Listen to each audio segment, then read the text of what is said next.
उस एप्लीकेशन पे ये एक बहुत ही आश्चर्यजनक इस प्रकार का आदेश पारित किया कि मात्र 15 दिनों के लिए वो सोशल सर्विस करे, वो ऐसे लिखे, वो डी एडिक्शन करे। इसके बाद पुलिस ऊपर के कोर्ट में गई थी। ऊपर के कोर्ट ने इसका सीरियस कॉग्निजेंस लिया और ऊपर के कोर्ट ने कहा कि जुवेनाइल जस्टिस एक्ट में इसको रिव्यू करने का अधिकार उनको है, आप रिवीजन एप्लीकेशन वहां फाइल कीजिए और अगर आपको न्याय नहीं मिलता तो आप वापस हमारे पास आइए। उस प्रकार से रिवीजन एप्लीकेशन पुलिस ने फाइल की है, उस पर सुनवाई चल रही है। शायद आज या कल में उस पर सुनवाई पूरी होगी, लेकिन वहां पर अगर न्याय नहीं मिला तो पुलिस जितना ऊपर जाना पड़े, पर इस मामले में निश्चित रूप से जब तक न्याय नहीं मिलता तब तक पुलिस कोर्ट के सारे दरवाजे या सारे रास्ते टटोलते रहेगी। साथ में पुलिस ने इस मामले में जिन्होंने लिकर सर्व किए, जो रेस्टोरेंट के लोग हैं, मालिक है, उन लोगों के ऊपर भी कार्रवाई की है। पहली बार इस प्रकार की कार्रवाई हुई है। उनको 4 दिन का पीसीआर मिला है और ये जो बालक है, इसके जो पिताजी है, उनके ऊपर भी एफआईआर की गई है, क्योंकि अपना बेटा ड्राइविंग एज से कम होता है ये पता होते हुए भी उन्होंने उसको गाड़ी दी है, इसलिए उनके ऊपर भी कार्रवाई यहां पर की गई है। इसके साथ साथ लॉन्ग टर्म में ऐसी चीजें न हो, इस दृष्टि से रेसिडेंशियल एरियाज में जो पब्स है इसको रेगुलेट करना, इसको रिकंसिडर करना, इस बारे में भी कोई पॉलिसी तैयार करने का विचार चल रहा है। साथ में यहां पर लाइसेंस जो इशू हुए उसके नियमों का पालन होता है या नहीं, पुलिस विभाग, एक्साइज विभाग और महानगर पालिका, इनको भी आदेश दिए जा रहे हैं कि वे लोग इसके बारे में पूरी तफ्तीश करें और जहां पर वायलेशन है वहां पर क्लोजर का ऑर्डर दे।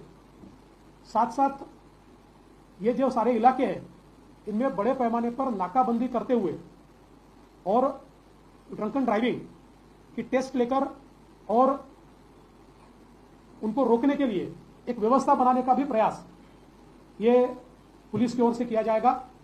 साथ ही में ये जरूरी है कि जो लोग बार में जाते हैं या इस प्रकार के पब में जाते हैं उनके पास लीगल एज है या नहीं, इसका कोई ना कोई डॉक्यूमेंट ये चेक किया जाना चाहिए। ये होता नहीं है, इसको चेक करने के आदेश भी दिए जा रहे हैं और उनको कहा जाएगा कि बाहर सीसीटीवी लगाकर उसको चेक किया जाएगा, ताकि कभी भी पुलिस या कोई भी विभाग, एक्साइज विभाग ये चेक कर पाएगा कि इस प्रकार से उन्होंने किया है या नहीं किया है।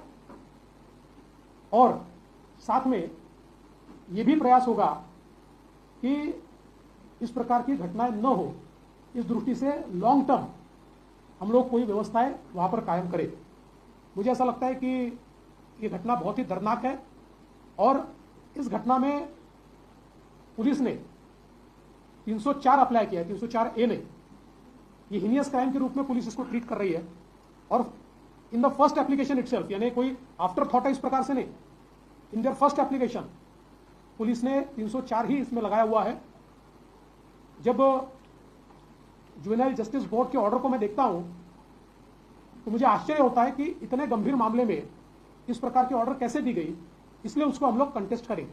सर, या सगळ्या घटनेनंतर आरोप प्रत्यारोप होते आणि पुणे पोलिसांवरती राजकीय दबाव होता आणि त्यामुळे या घटनेनंतर पोलिसांवरती कारवाईची मागणी सुद्धा ज्याला बोलत प्रश्न आहे की त्या दिवशी रात्री तिथे महायुतीशी संबंधित आमदार रात्रभर होता, संबंधित व्यक्तीने सोशल मीडियावरती पोस्ट टाकली। पहिली गोष्ट अशी आहे, कोण होता कोण नाही होता यापेक्षा पोलिसांनी काय केलं, पोलिसांनी एफआयआर किती वाजता केला त्याचा टायमिंग आहे। एफआयआर मध्ये पोलिसांनी 304 लावलेला आहे, 304A लावला असता तर त्यांना सुटण्याचे सगळे चान्सेस होते। 304 काही नंतर लावलेला नाही, in the first FIR itself. आणि पहिली ऍप्लिकेशन जी पोलिसांनी मूव्ह केली आहे ती ऍप्लिकेशन माझ्याकडे या ठिकाणी आपण पाहू शकता। या ऍप्लिकेशनमध्ये स्पष्टपणे पोलिसांनी या ठिकाणी लिहिलं आहे की ट्रीट हिम ॲज ॲडल्ट, की यांचं वय याचं 17 वर्ष 8 महिने आहे। 304 हा हिनियस क्राइम आहे, त्यामुळे जे काही अमेंडमेंट झालेले आहेत त्या अमेंडमेंटच्या डेफिनेशनमध्ये याला ॲडल्ट ट्रीट करता येतं आणि म्हणून ट्रीट करून तुम्ही यांची कस्टडी द्या। त्यामुळे या कुठल्याही गोष्टी आफ्टर थॉट नाही आहे, फर्स्ट ऍक्शन पोलिसांनी जी घेतली ती हीच घेतलेली आहे। त्यामुळे मला असं वाटतं की याच्यावर राजकारण करणं किंवा याच्यामध्ये पोलिसांना दोषी धरणं हे चुकीचं आहे। पण मी ऑन रेकॉर्ड म्हणतो की जुवेनाइल जस्टिस बोर्डचा जो ऑर्डर आहे हा ऑर्डर मात्र आम्हाला धक्कादायक आहे आणि आश्चर्यचकित करणार। अनेक अर्ज निघतात त्याचे की मी कोर्टात कुठे माल हे झाले का माल प्रॅक्टिस झाली तर पुन्हा कोर्ट ऑफ कंटेम्प्ट म्हणून कोणी काही बोलत नाही कोणी. असं आहे की या संदर्भात मी आज एवढंच बोलू शकतो की हा ऑर्डर आम्हाला आश्चर्यचकित करणारा आहे. हा ऑर्डर धक्कादायक आहे. पण आता since it is under reconsideration, revision त्याचं फाईल झालेलं आहे after the intervention of higher court. मला असं वाटतं यापेक्षा जास्त याच्यावर बोलणं हे योग्य नाही.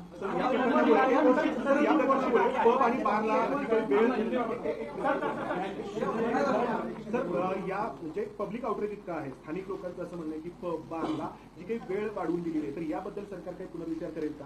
आणि परवानगी देताना अगदी पार्किंग स्पेस आहे तिथे कोणी बार सुरू करू शकतं किंवा पब सुरू करू शकतं, तर याबद्दल जे काही नियम आहेत तर ते पुन्हा काही पुनर्विचार त्याचा होईल का?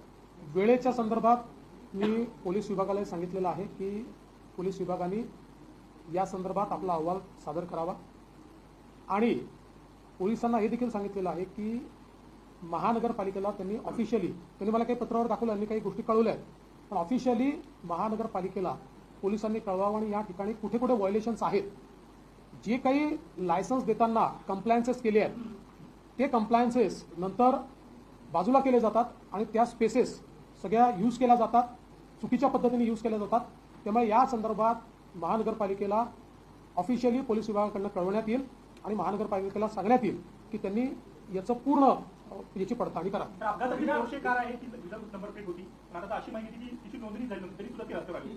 खरं आहे. महाराष्ट्रामध्ये परराज्यातून आली, मुंबईतल्या एका शोरूमला गेली, पुण्यामध्ये त्याचे गाडीचे कागदपत्र जमा झाले, 40 लाख रुपये साधारण त्याचा टॅक्स पेंडिंग आहे. त्या आरटीओ कार्यालयानं त्याची पाहणी पण केली, पण त्याचं पुढं टॅक्स भरला नाही. तरी ही गाडी 20 मार्च पासून कालच्या 20 तारखेपर्यंत पुण्यामध्ये फिरली. ही बाब आरटीओचं ह्याच्यामध्ये हे काहीच नाही. ही बाब सत्य आहे की ही गाडी बंगलोरला विकत घेण्यात आलेली आहे. बंगलोरहून तिकडे आली. इकडे आल्यानंतर त्या संदर्भात त्यांच्याकडे काही कालावधी असतो, ज्या कालावधीमध्ये त्यांना ते रजिस्ट्रेशन करायचं असतं. त्यानुसार आत्ता जी प्राथमिक माहिती आहे त्या माहितीनुसार आरटीओचं इन्स्पेक्शन झालेलं आहे.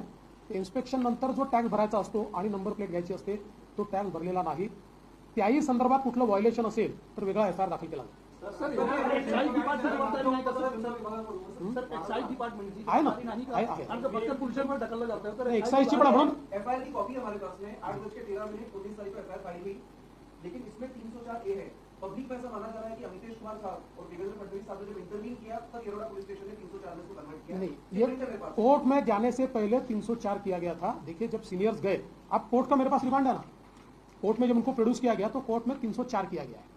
इसलिए जब सीनियर्स गए और सीनियर्स ने वहां पर जाकर कोर्ट में जाने से पहले इंटरवेंशन किया, उसको 304 ही किया है. कोर्ट में 304A नहीं गया, कोर्ट में 304 ही गया. विपक्ष आरोप लगा रहा है, विपक्ष ये आरोप लगा रहा है कि इस मामले को लेकर पुणे पुलिस ने लापरवाही बरती. जब प्रेशर बना तब जाके कार्रवाई किया और प्रेशर बना है कि बिल्डर था, पॉलिटिकल दबाव था. देखिए मैं पहले बहुत साफ शब्दों में कहता हूं, इसमें आप अगर टाइमिंग देखिए तो आपके ध्यान में आएगा सही वक्त पर एफआईआर दाखिल हुआ. एफआईआर दाखिल होने के बाद जब सीनियर्स ने इंटरवेंशन किया और सीनियर्स ने कहा कि 304A ये तो एक प्रकार से उनको नेग्लिजेंस का फायदा मिलेगा, इसमें तो क्लियर कट ये दिख रहा है क्या घटनाएं हुई है. इसलिए जब उनको कोर्ट में प्रोड्यूस किया गया उस समय 304 ही लगाया गया. कोई नेग्लिजेंस इसमें नहीं है, कोई दबाव नहीं है. और मैंने तो इतना ही नहीं, सीपी साहब को ये कहा है, एक एसीपी को हमने पूरा जितना समय वो पुलिस स्टेशन में वो लोग थे उस पूरे समय का सीसीटीवी फुटेज देखने को कहा है. इसमें अगर कोई दबाव डाल रहा है, उनको कोई अलग से मदद की गई है, ऐसी कोई भी चीज होगी तो उसके ऊपर कार्रवाई